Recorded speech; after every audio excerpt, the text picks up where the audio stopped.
Hello and welcome to the DVB Newsroom. I'm Nora. Joining me is Debbie Stothard, a human rights activist from Malaysia and the coordinator of ALTSEAN-Burma, a group supporting democracy in Myanmar. Thank you for being here.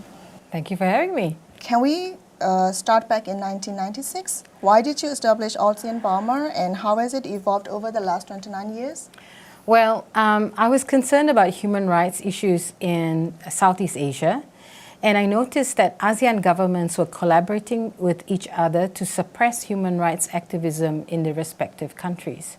And when 888 happened, it captured my imagination.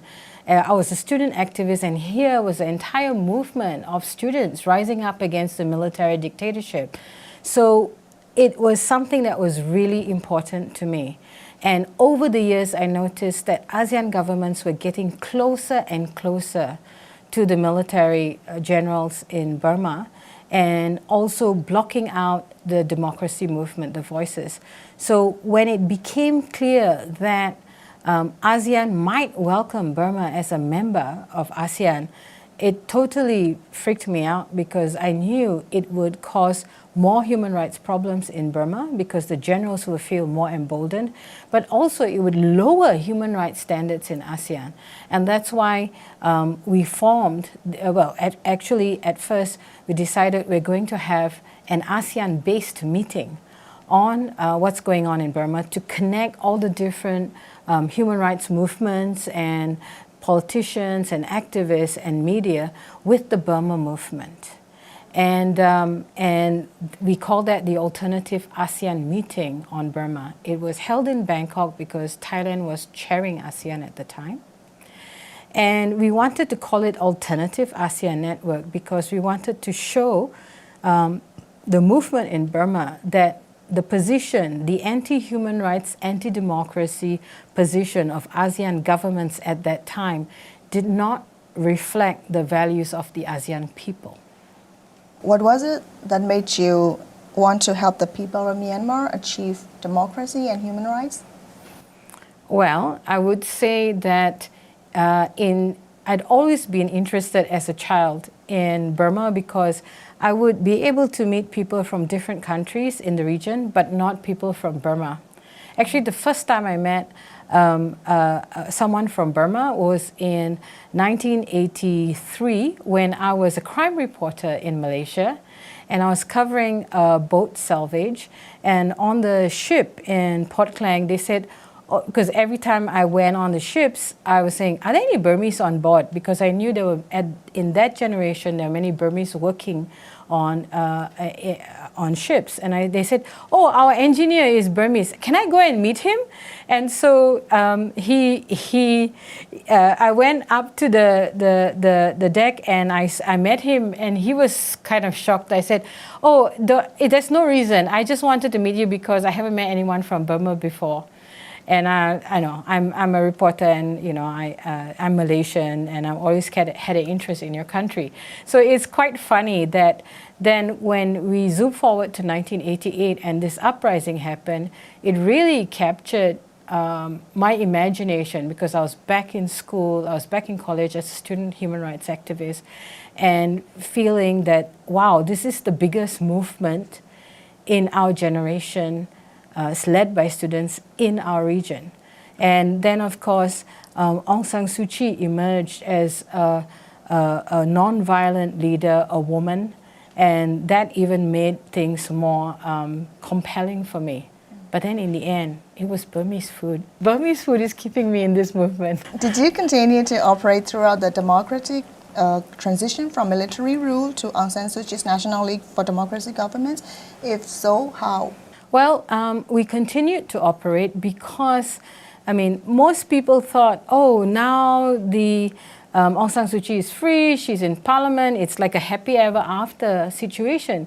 But we were working very closely with communities in rural areas, with ethnic minority and religious minority groups, including with LGBT activists. And we realized that the happy ever after might be happening in Bahan or in certain parts of Rangoon, but the income gap was increasing with the urban poor, and the ethnic people had not enjoyed peace. They hadn't enjoyed restoration of their rights. Many people were still denied livelihoods. And so we saw that the human rights challenge was there. It had been moved into a different focus. So we continued to work. During the time of transition, we would sometimes deliver up to 15 capacity building workshops on business and human rights, economics, advocacy for human rights, transitional justice throughout the country. That was how busy we were. But we always kept our office in Bangkok, in Thailand, because we felt that the moment we base ourselves in Yangon, we would be subjected to the kind of economic and political pressures in Yangon that might undermine our principles. Of course, Aung San Suu Kyi was jailed on February 1st, 2021 during the military coup. How has ALTSEAN-Burma supported the Myanmar people in their resistance to military rule over the last 4 years?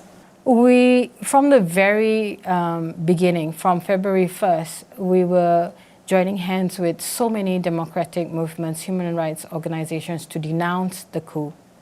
And the first thing that happened was we started the monthly Coup Watch. So every month, ALTSEAN produces the Coup Watch briefer. And that was to help, because so many things were happening around the coup, around Burma, in international community, economically, that there was a huge amount of information. So we wanted to be able to provide a concise and evidence-based overview of what was going on in Burma, and so that everyone can see roughly what's happening throughout the country. So every month, our very hard-working and stressed-out team goes through about 400 reports to produce a 20-page briefer on what's going on in Burma that month. And we've continued to do the advocacy at regional and international level. And in this situation, it's been amazing and inspiring that we don't have to take the lead on this, that we are actually able to provide support to the activists who have become so experienced and so capable, activists from Burma who can speak up for their communities and their movements. So we don't have to actually be out there yelling and screaming. We can provide the support from behind as strategic support. But, you know, it's not just about reacting to what's going on the ground and to the cruelty and the brutality of this military junta. It's also about helping communities develop a blueprint for the future. So one of the things I'm really excited and proud of is the Inclusive Federal Economic Policy Project. And we are going to be launching, we've been working with all the partner organizations to launch this policy in the months ahead. But what we had was 74 different workshops and activities and field consultations in the past 2.5 years. And mostly women and youth, including the LGBTQ+ community and persons with disabilities, actually drafted the over 400 economic policy recommendations. What's really sexy about this is that the participants agreed on an action plan, what they want the new government to achieve within 100 days, within the first year, the second year, and the third year. So it's not just saying we want this. It's actually them coming up with a plan saying the priorities according to the time, according to the timeline. And that's been really powerful because, you know, women and youth in the country constitute over nearly 80%, over 70% of the population. Over 70% of the population are rural-based people, yet their voices have not and their needs have not been considered in any government of Burma, not even under the NLD government. So if we want to be truly revolutionary, we have to make sure that economic reconstruction and economic development delivers the transitional justice, the economic transitional justice that communities have who have been communities who have been excluded, who have been exploited, who have been oppressed for generations. So that's the great thing. I'm so excited about it, and I'm also excited that in this space, Rohingya young women were working with Burmans, with Shans, with Karenni, with Rakhine, with a whole bunch of different people to develop these policies. But I think the incident that sticks in my memory is colleagues explaining to the youth in Magwe and Sagaing who were doing the field consultations. Ironically, they did all their consultations within deadline. And we're saying, no, tell them to take their time. The place is being attacked every day, so their safety comes first. And the youth replied, this is the future we are fighting for. So they saw the economic future was fundamental to the revolution, and that really moved us, and we just got so inspired to work even harder. What is your position on jailed State Councillor Aung San Suu Kyi, who has been held in Naypyidaw since the 2021 coup? She is an elected person. She is the head of state, and she does not deserve to be jailed. She does not deserve the imprisonment. She needs to be released unconditionally and immediately, along with the more than 30,000 political prisoners in the country, who also include elected members of parliament. How do you balance supporting the resistance while acknowledging past controversy around her leadership? I think we need to understand that if we are going to move forward, there has to be an admission of the mistakes of the past and guarantees of rights, to restoration of the rights, not only for Rohingya people, but for all the different ethnic people who have been disenfranchised and marginalized systematically. I think this revolution, for me, this phase or this part of the revolution has been extremely moving, because we have seen young leaders coming out and speaking openly and apologizing openly for mistakes of the past. And, ironically, the person from the older generation, the politician, the political leader from the older generation who has ever publicly apologized for mistakes of the past was actually Baba U Tin U, a former general, a former political prisoner, the co-founder of the NLD, who has said in public that he violated rights, he committed bad things when he was in the army following orders, and he apologized, and he said that's why he was willing to dedicate the rest of his life to democracy and human rights. So I think, we do need to also think about revolutionary culture. And revolutionary culture doesn't mean covering up what happened in the past. A revolutionary culture is actually about admitting we all made mistakes, and there are wrongs that need to be righted. And this is how we have to move forward. How does your organization monitor the situation on the ground in Myanmar? Does it collaborate with the National Unity Government? One of the things that we have to understand in terms of the post-88 revolutionary period and what's happening now is that people are much more capable and much more connected with the outside world. They have a much bigger perspective. And so we don't have to be on the ground, because there's DVB, there's citizen journalists, there's human rights documenters, people on the ground who are motivated and concerned enough to make sure that the truth gets out.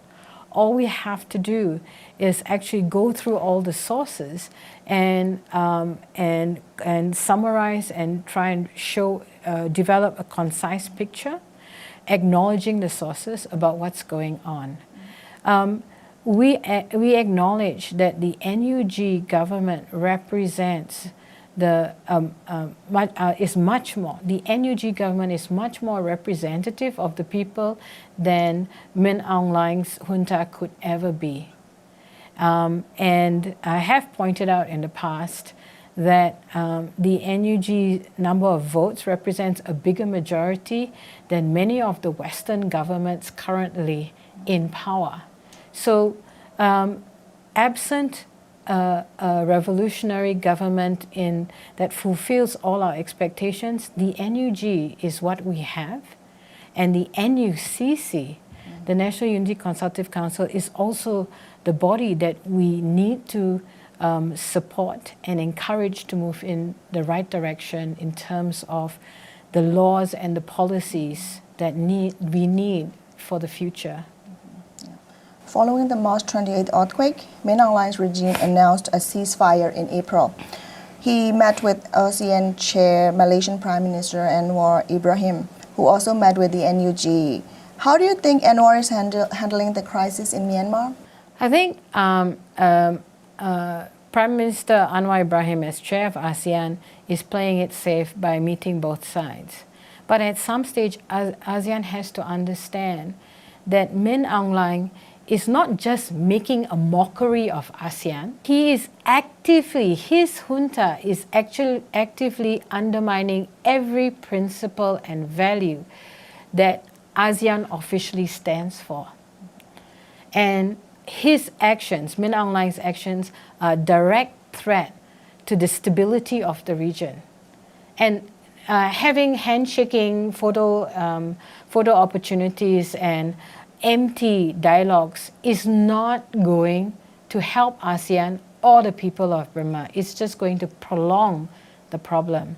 So, you know, we are ASEAN-based human rights activists. We always think, you know, we always work for and in the hope that suddenly ASEAN will grow a spine and start actually acting according to principles instead of sitting on your hands and saying it's complicated.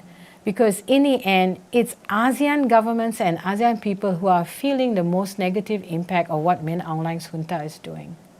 It seems ASEAN wants to stick with its 5-point consensus that Min Aung Hlaing agreed to in April 2021, but didn't implement upon his return to Naypyidaw. Do you think there's any potential left in the 5-point consensus, or is it time to abandon it? To be quite honest, the 5-point consensus became irrelevant within the first year of its adoption by ASEAN.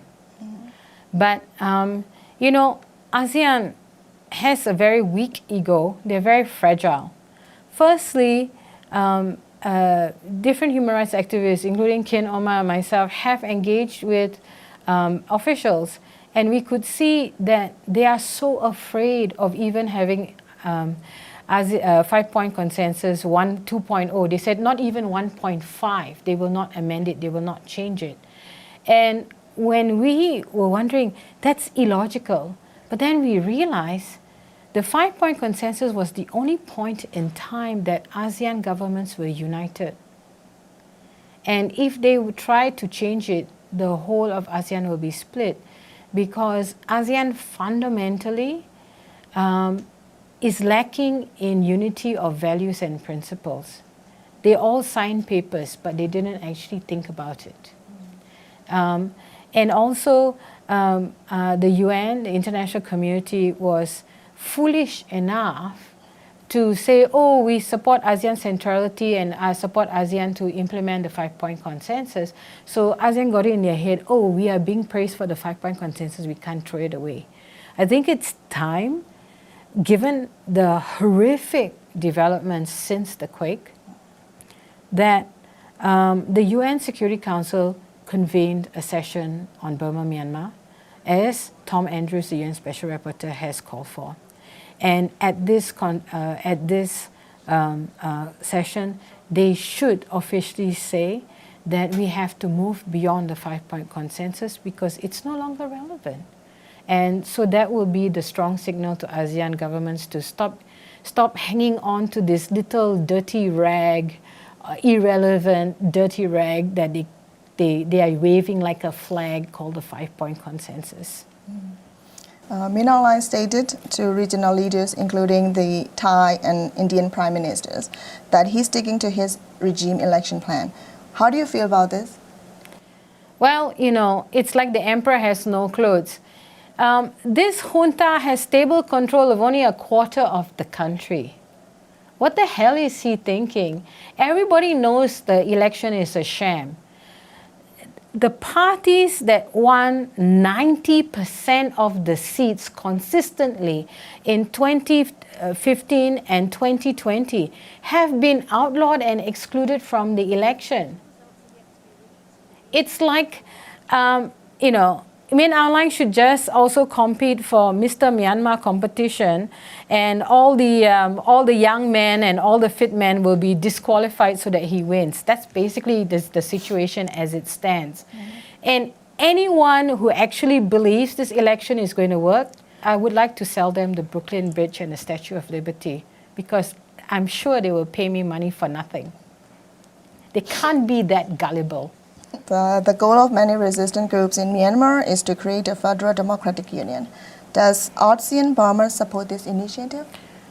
We definitely support a federal democratic union, because it's time to actually have a genuine federalism where all ethnic groups and all people have power over their destiny. At the moment, and even before the coup, Naypyidaw had too much power, where they got the power to make the decisions and the power to get the benefit from those decisions, whereas it was local government and state governments that had to deal with the mess that was created without any resources. So when it came to mining or logging or mega projects, it was the Naypyidaw who made the decision and Naypyidaw who got the money, but the people who were suffering on the ground, they didn't get any benefits, and their local government and state government didn't have the resources to take care of them. So I think, you know, just on that point alone, we do need to ensure that there is genuine federalism, where people, their language, their culture, and their basic economic, social, and cultural rights, as well as their civil and political rights, are respected and protected. Fundamentally, that's been the problem. People kept saying, oh, Burma is very divided, people are fighting with each other, oh, the balkanization situation, blah, blah, blah. But when you look at what's going on, why was this conflict going on in many different places? It's about the fact that people didn't have control over their own land and resources. And the fight for resources is going to get worse the more climate change bites. And so therefore, this is not just about making sure that everyone has their rights. It's actually about federalism is needed, because it has to make we need it to make the country more resilient against the effects of climate change, not just to Burma, but to the whole region. So before we wrap up, is there anything you would like to say to the people of Myanmar? Hang in there, don't give up. We're not giving up.